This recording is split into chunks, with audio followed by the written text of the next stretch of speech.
Hi, this is Daniel, and you're watching Unrivaled Investing. Today we're going to talk about Roku. Ticker is ROKU. For the longest time, I've seen Roku on the best performers charts. Why is this company performing so well? Isn't it just a hardware company that enables, basic TV watchers to stream and record, their favorite episodes or to access some apps? Like, what's so special about this business? I don't understand how they could possibly be a top stock, a fast growing company. But then I actually started learning about this. So that's the purpose of this video, for me to share what I've learned. And it's actually a lot more promising as they potentially win a global streaming war. And they actually ride the wave of everyone's competing in the streaming battle. So let's dig in for us to learn. So first, the purpose of this video is, what is Roku, ticker ROKU? What's their value proposition? What's their business model? And the reality is, the value proposition and business model, they sort of merge together. So we'll have to, they blend together. You'll see that as we dig further, it'll become more obvious. Then the next question is, what's the opportunity? I like to look at all companies through a lens of, can this have the potential to 10x? Because I'm hunting for big game. I'm not looking for little movement. I'm looking for big movements, big game over time, big winners. And the way to do that is to hold great growth companies over a multi-year time frame. Does Roku have the setup? Are they tapping into a market where that could happen? Also, some relative strength. I'm not talking about technical analysis. I'm talking about how have they performed recently relative to the rest of the ecosystem that they're sort of tapping into. And that'll make a lot more sense when we get there. And then the last is, as I usually do, a thoughts on valuation, where I have a free investment sheet for you to play around with your own assumptions, what you think Roku could do in the future.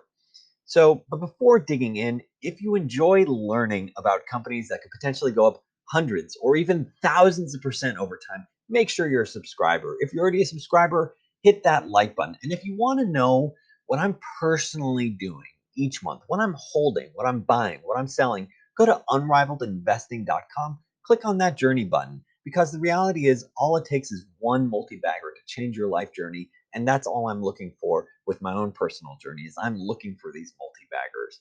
So click on unrivaledinvesting.com, click on journey to see what potential multi-baggers am I finding. Plus, I love it when my loyal YouTube subscribers, you're writing, hey, Daniel, love the video. Can you please take a look at this stock?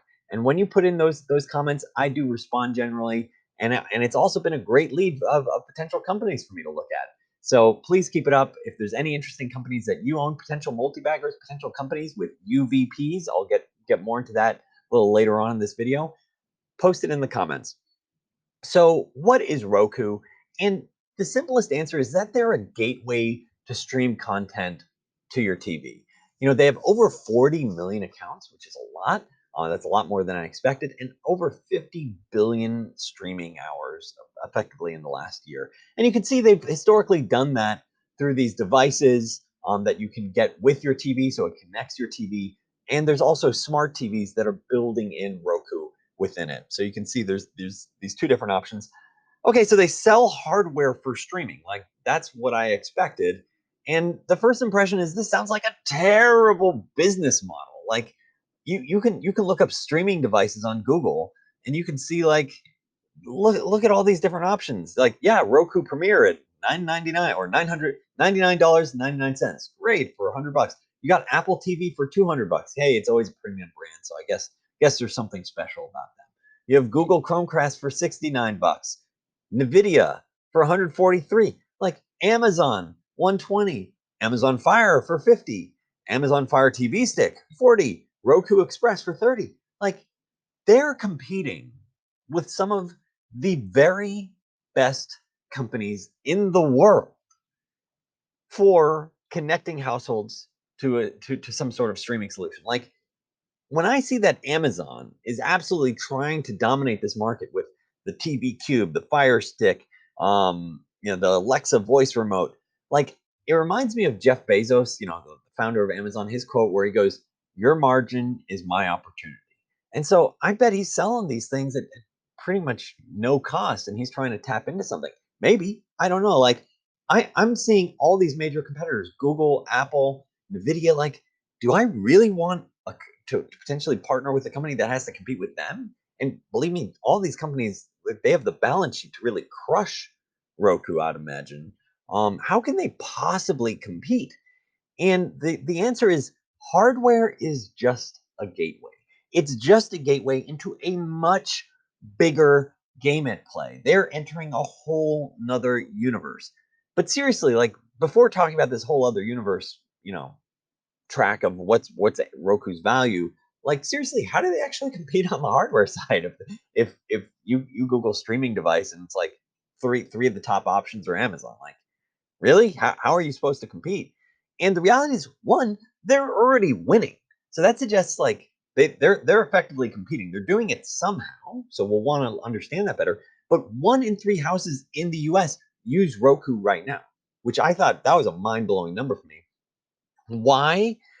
As you probably noticed on the page before, is that Roku actually had among the most affordable solutions, the 20-30 buck range. They also have, nicer solutions. They also, have solutions that are built into the TV, like I already mentioned, where they talk about it's more than just a smart TV, it's a better TV because it enables all this connectivity and the system runs seamlessly. It's much easier, let's say, for Samsung to partner with Roku than for Samsung to try to do it themselves and build their own operating system.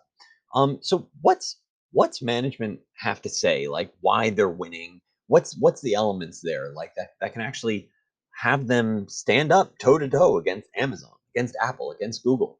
And so they made some really interesting comments. First was asked, is the competition fierce? And he's like, heck yeah, the competition's really fierce, but it's been that way for a long time, and we're still crushing it. We still have 1 in 3 households.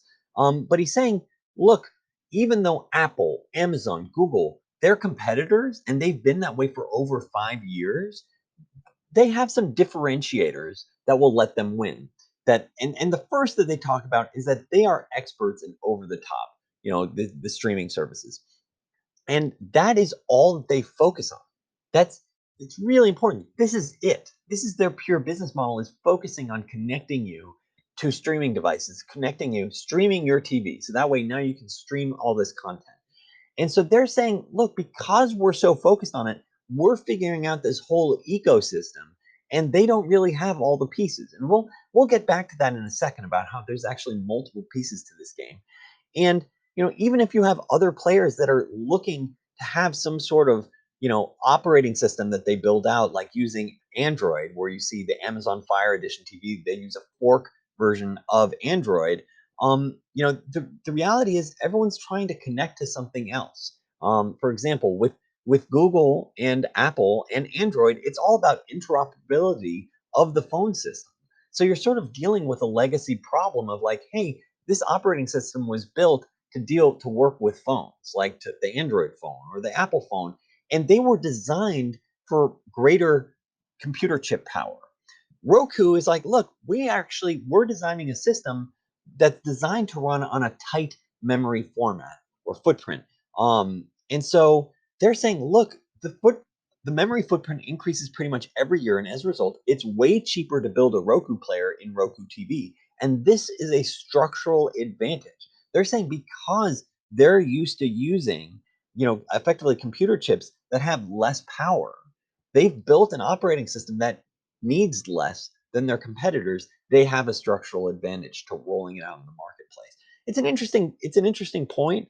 Their focus is an interesting point. What are some of the other things they're saying? It's part of partnering with these TVs is that they sort of give them a gift, which is that they have a lot of functionality. They've already figured out these problems. And if you're a major TV builder, manufacturer, you don't want to really have to make the investment in software. You don't have this whole ecosystem figured out. We'll get into that. That they've already done.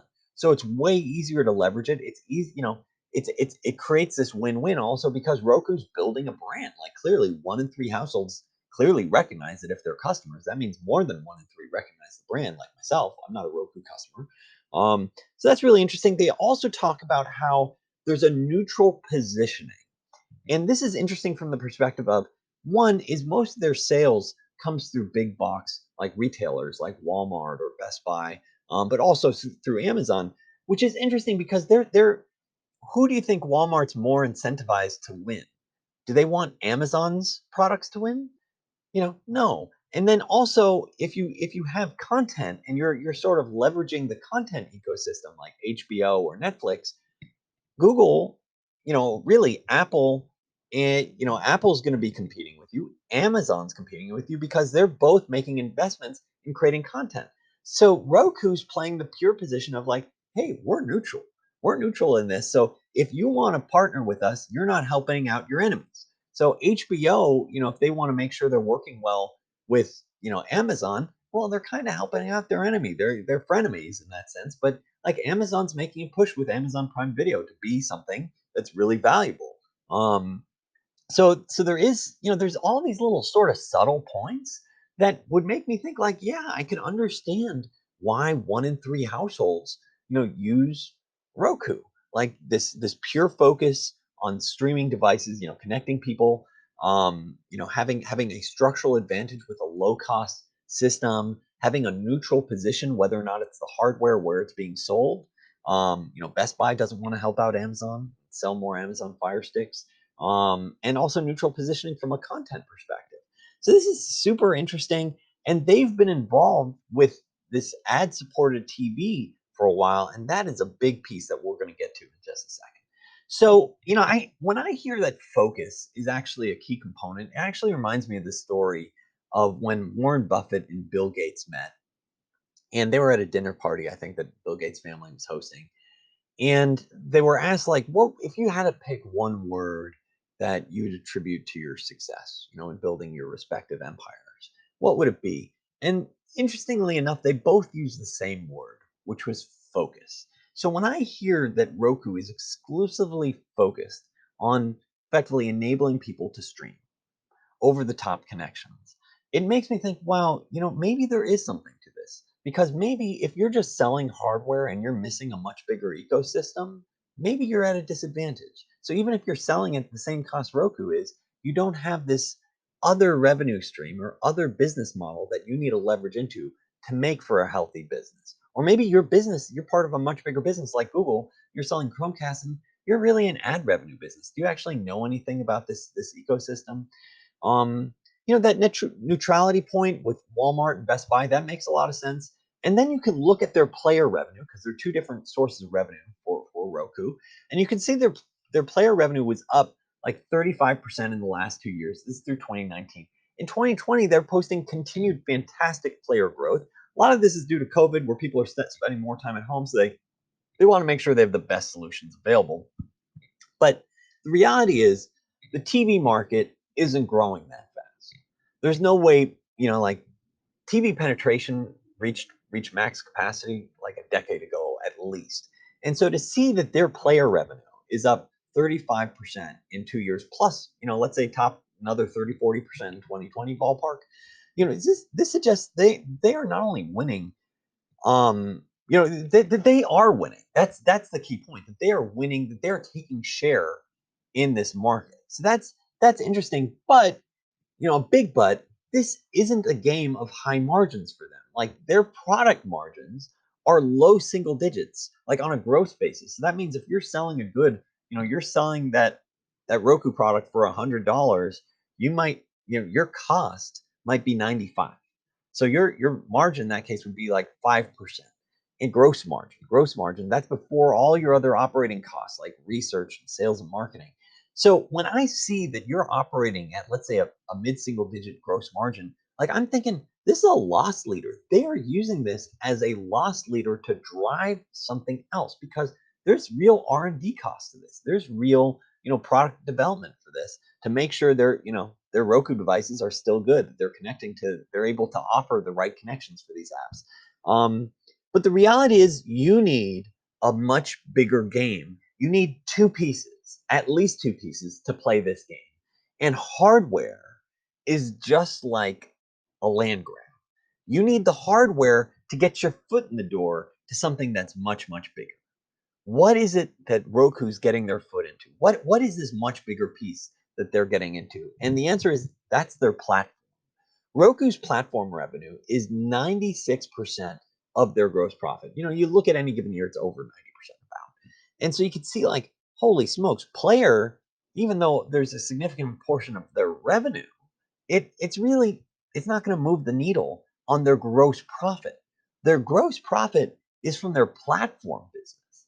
And what like Roku is a platform. I didn't even know that Roku was a platform. That's why I wanted to dig into like what's the platform that they're offering? I don't understand.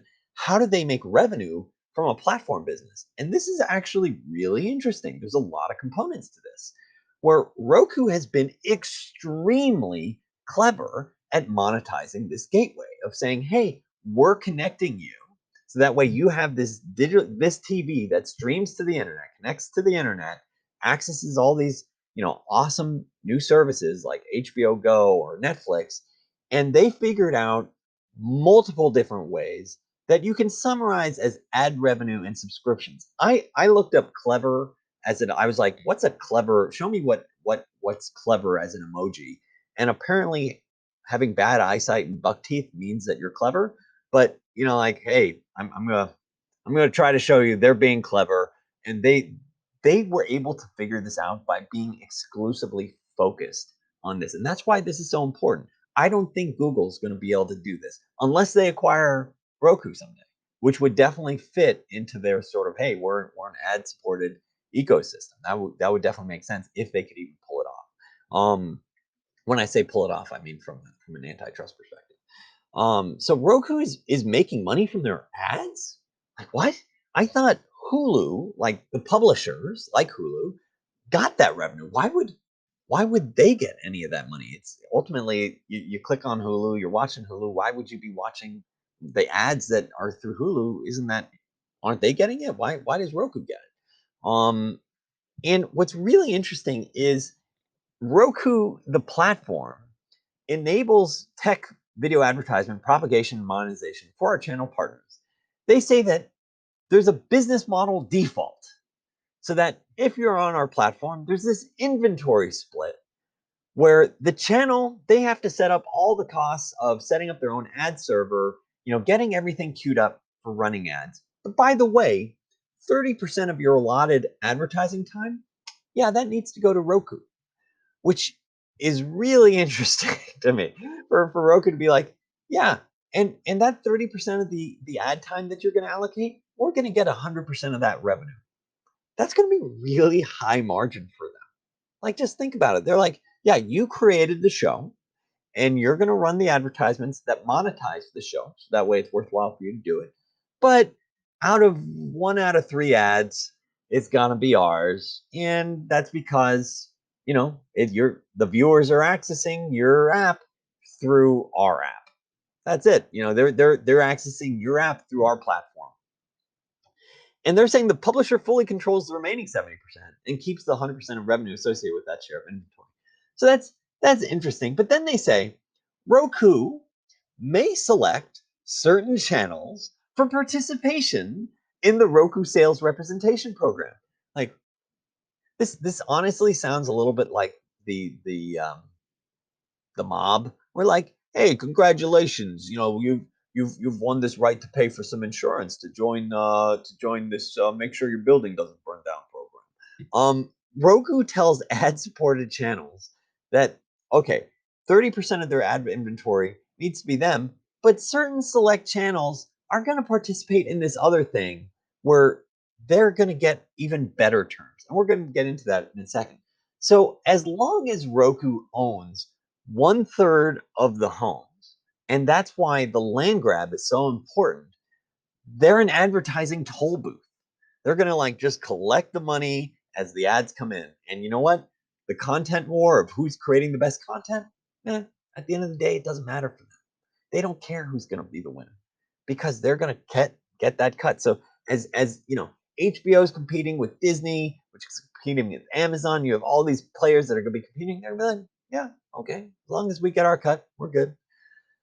So let's learn more about this sales rep program, the twist your arm program that Roku has. That's even better than their 30% cut. And here, you can see how they put this nice table, lots of jargon, where they say Roku manages 100% of the channel's advertising inventory and will share, thank you so much for sharing, 60% of the net revenue earned on paid ads.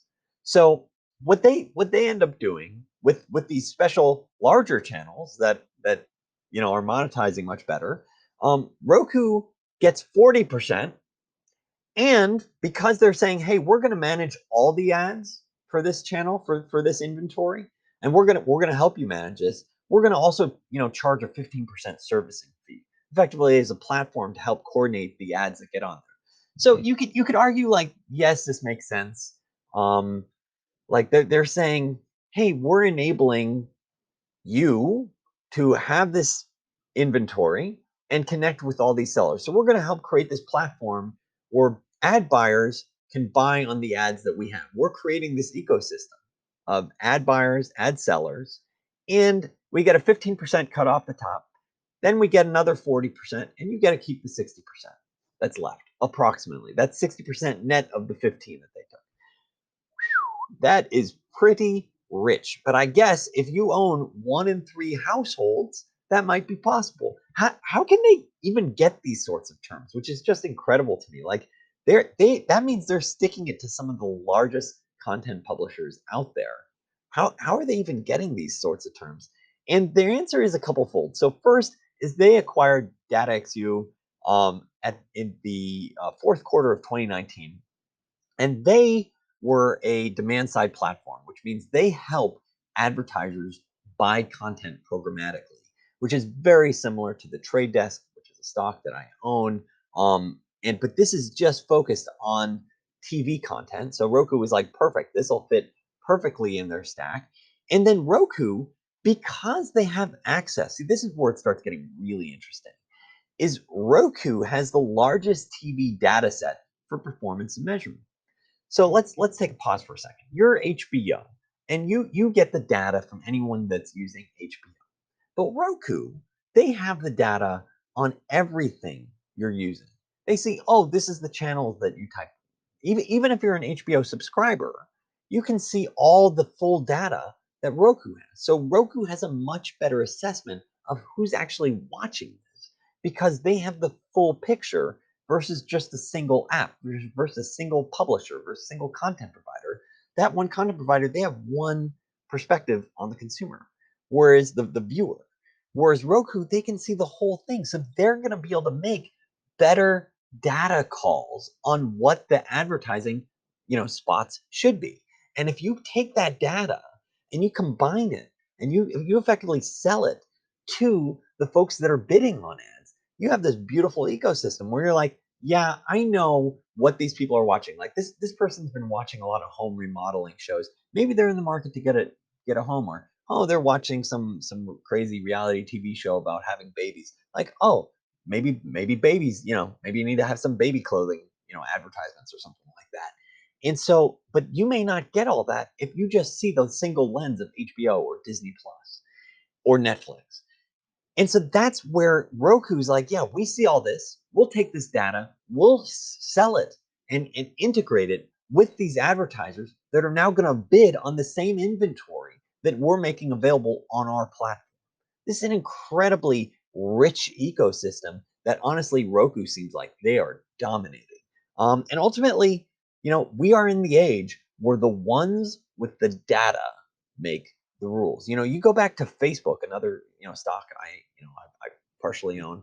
I own some shares in, where Facebook originally was like, how are you going to make any money off of this? That's what I was wondering for the longest time. But that's because I was naive. Like I didn't understand the one with the data makes the rules. If you have a lot of data, that can be very helpful for something like marketing. I'm sure there'll be other clever ways in the future, but right now, marketing or advertising is the main, sub main way to monetize data. So this strikes me as super interesting. I think they've created a really rich ecosystem of getting data, having the best data from what you can get from people watching TV, and then figuring out like, hey, we're going to strong arm some of the major brands in the world to get a cut of their economics. Like, just think about that from a second. If you can strong arm Netflix, Disney, NBC, like you're effectively saying, I have leverage over you. That's really a powerful idea. I mean, when I think of that, that makes me think like, yeah, you probably have an unrivaled value proposition and or a UVP. Like if you can strong arm some of the biggest brands in the world to take a huge cut, I'm sure some of the terms aren't 40% like for Disney. Maybe it's cut down a bit. But still, like this is probably an incredibly lucrative business for them just to be able to participate in the monetization of any sort of ad revenue that you can get through these major apps. Super interesting. And the reason why unrivaled value proposition is so much regular viewers, you already know this, but like unrivaled value proposition is so important because it means you offer a good or service that others simply don't offer. Others simply can't compete with you. And in this case, it's like you have these platforms, these apps that need to be on the Roku platform, so they have to share in the revenue. And so if you see that you're in this strong of a position, it makes me think Roku's got some leverage in the years to come. As long as they keep winning that initial land war of like, hey, we're going to sell affordable devices and be in one of three homes at least. This seems like a winning game for them. How else do they make money on in terms of the platform? Like I think we've fleshed out ad revenue pretty well, but there's actually a couple more paths. Like they've really created this rich ecosystem of ways to make money. Or if you go to Roku and you want to sign up for Netflix and you're not a Netflix customer, yeah, they're going to get a cut of that. Same thing for Disney Plus. Also, you see that screen over there with all these apps like Hey Showtime or Pandora. Yeah, those are channel recommendations that have been paid for. So like your placement on where you are on that grid, yeah, that's something that they're going to have to pay for. So it's there and also like hey, Disney Plus is like, "Oh man, theaters are closed right now because of COVID. We need to sell some sort of markup on this new Mulan movie. Oh, any sort of transactions on demand? Yeah, they're gonna get a cut of that too. So advertising, signing new users, channel recommendations, transactions. So they own the initial intent of the viewer. So it's either a landing page or a remote. And you can see on the right, this is the part that blew me away. Like these companies, Netflix, pays for the right to have a Netflix button on the Roku controller. Like there's a Hulu button, a Disney Plus button. That means they're paying for the right to be on there. And believe me, when Roku says, "Yeah, we're going to raise prices this year by X%," they're probably going to say yes because they're like, you know what? We don't. If you're TV and you're like, oh gosh, I just want to channel surf, or I just want to pick, what's the best thing right now? If you have a button for everything but Disney Plus, do you think you're going to make the extra effort to go to Disney Plus in that moment and you just want to lazily watch TV? No way. So of course they're going to pay that extra percent. So when I think about like pricing power and them dominating this ecosystem, this is incredibly powerful. These content publishers, they need to pay to be on top, just to have their A game. Um, how else does the platform make money? And I've been blown away by seeing all these different ways that they can monetize it. There's also this Roku channel, which was launched in 2017. It started off with 1,000 movies. Now it has 10,000 plus movies, TV shows, news. It's a leading source of their ad inventory. And what's interesting here is like, well, why would any of the content providers want to share? Like, if they already have exclusive or pay for subscription models, why would they want to share their content libraries with the Roku channel, which is ad supported?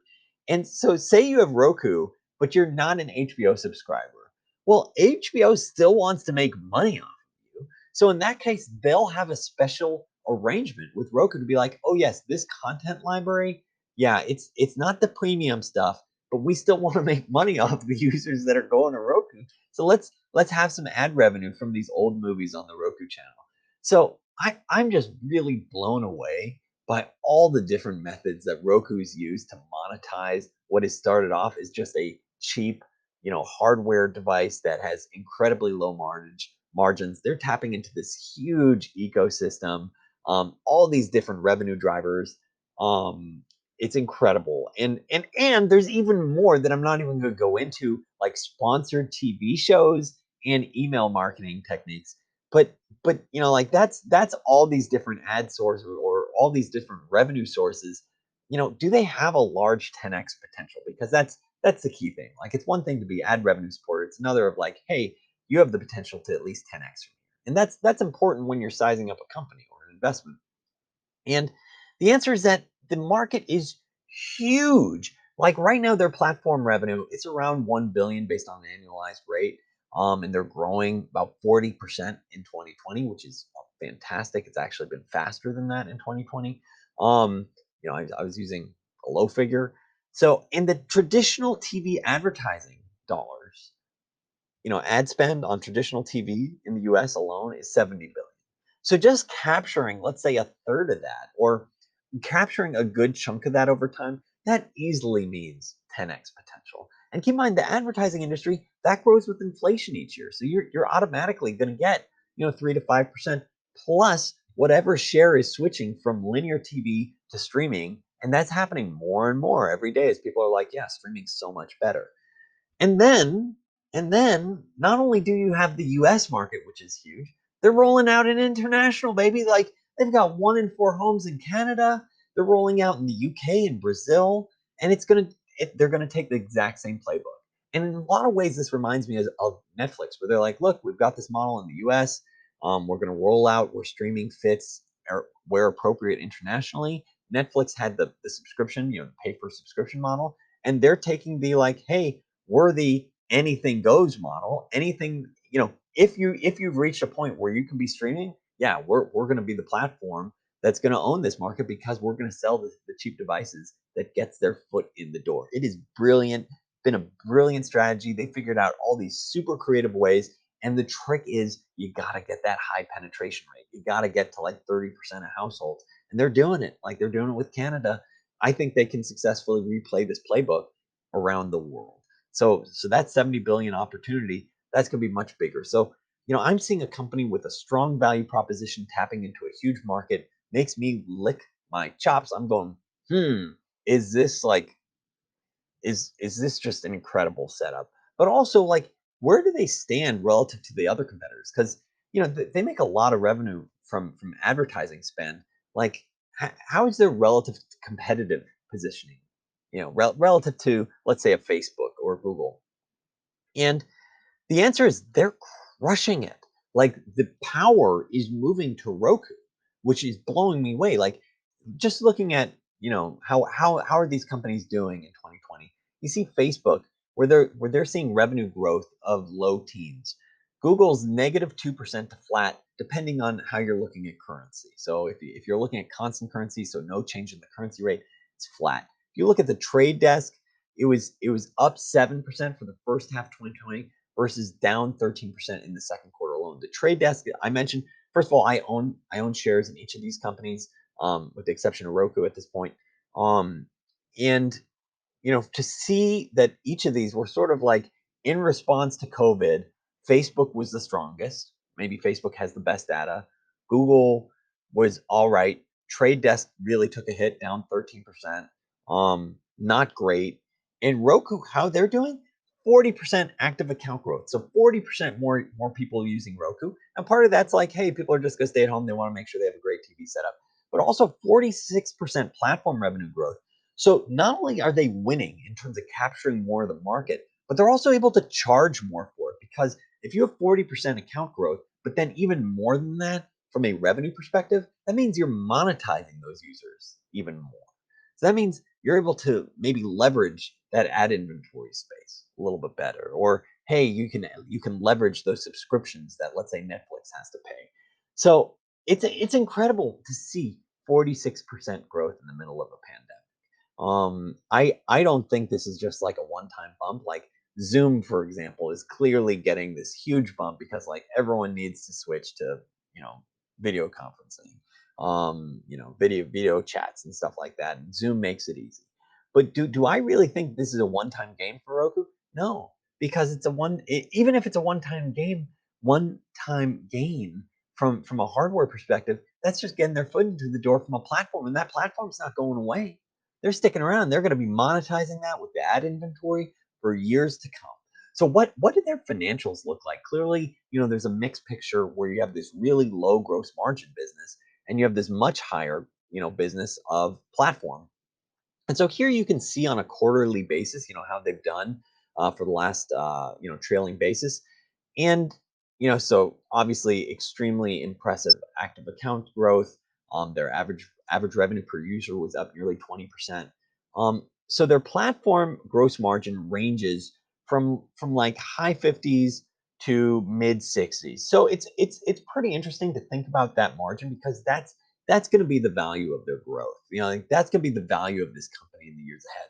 Like you can see in one period, fourth quarter 2019, the gross margin on their player revenue was actually negative. So this just really and keep in mind, fourth quarter, that's the holiday season. That's when you have these big sales. And you can see fourth quarter was double what it was in third quarter. Fourth quarter 2019 versus third quarter. So when I see that your negative gross margin, this just confirms this player business. Like you could almost ignore the sales figure because it's going to be a loss leader. You need to think about what's the value of this business from the platform perspective. And the reality is, like on a consolidated basis, the financials don't look that great other than fantastic top line. Like they're growing, consistently growing real fast because they've figured out a way to monetize the ecosystem. They've got their foot in the door. They're locked in with this platform. Um, but on a consolidated basis, like their operating profits are still a loss. I think it's really smart for them to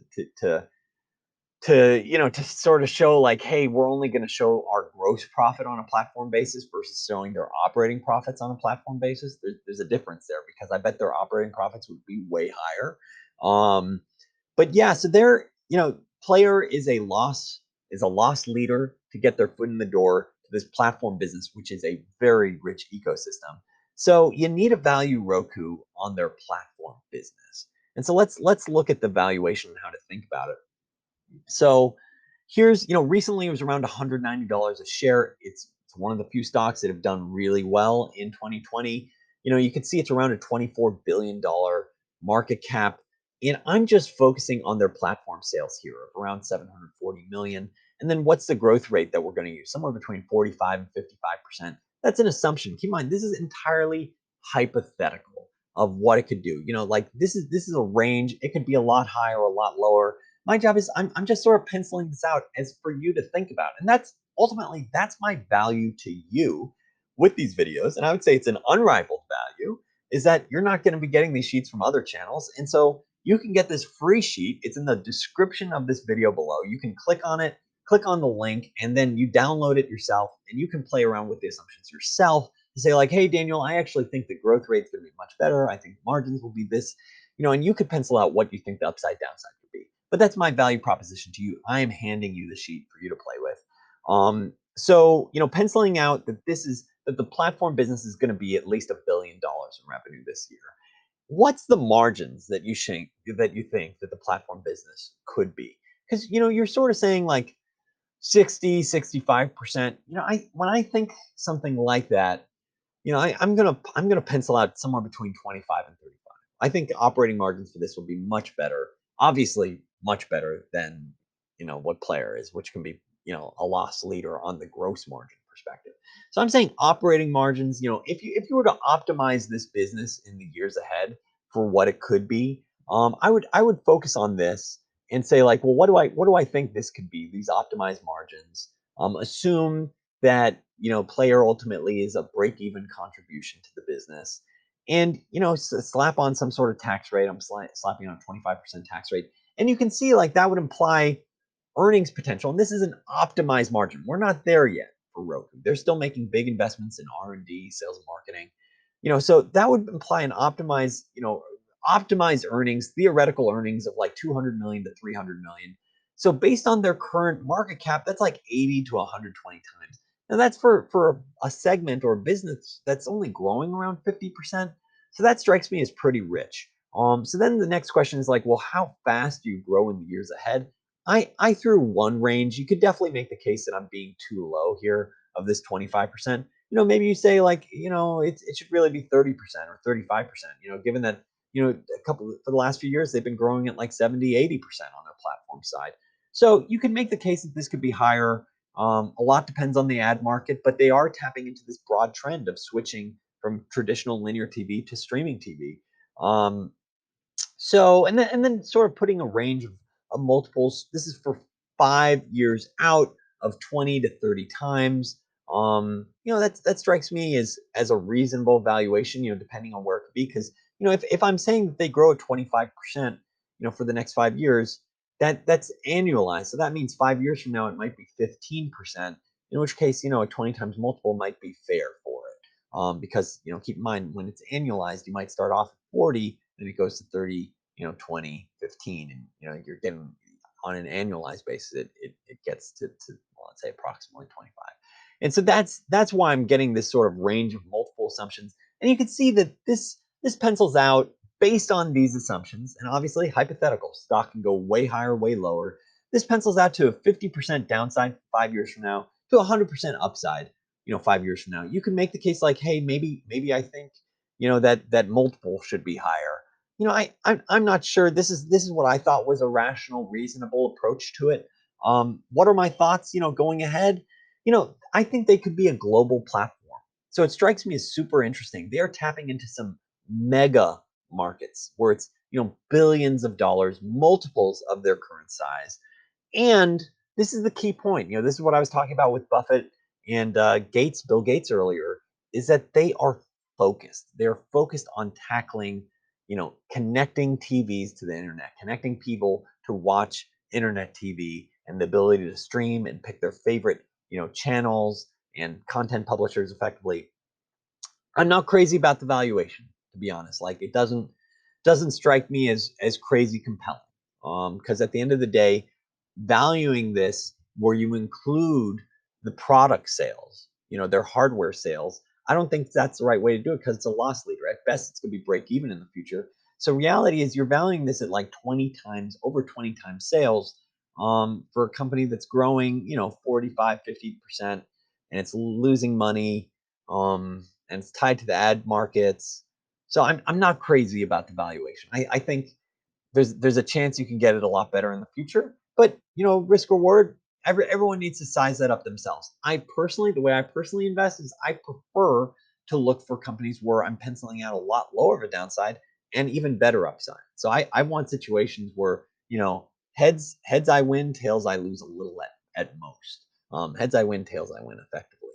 Um, and if you want to see what I'm personally buying, or you want to see exclusive content of what I think is interesting, each week I'm creating more exclusive content exclusively for the folks that go to unrivaledinvesting.com, click on that journey button. And the reality is, just finding one multi-bagger can potentially change your personal life journey. So if you want, follow my journey to find these multi-baggers. As I'm buying them, I'm trying to find them, trying to buy them for my own portfolio. You can see whether or not they work out in the future. You can also see when you become a journey follower, become a journey subscriber, you can see I already have several multi-baggers in my portfolio. So let's let this journey continue. Let's find some more multi-baggers together. Thanks so much for watching. If you enjoyed this video, make sure to subscribe. And if you're already a subscriber, hit that thumbs up. Thanks so much.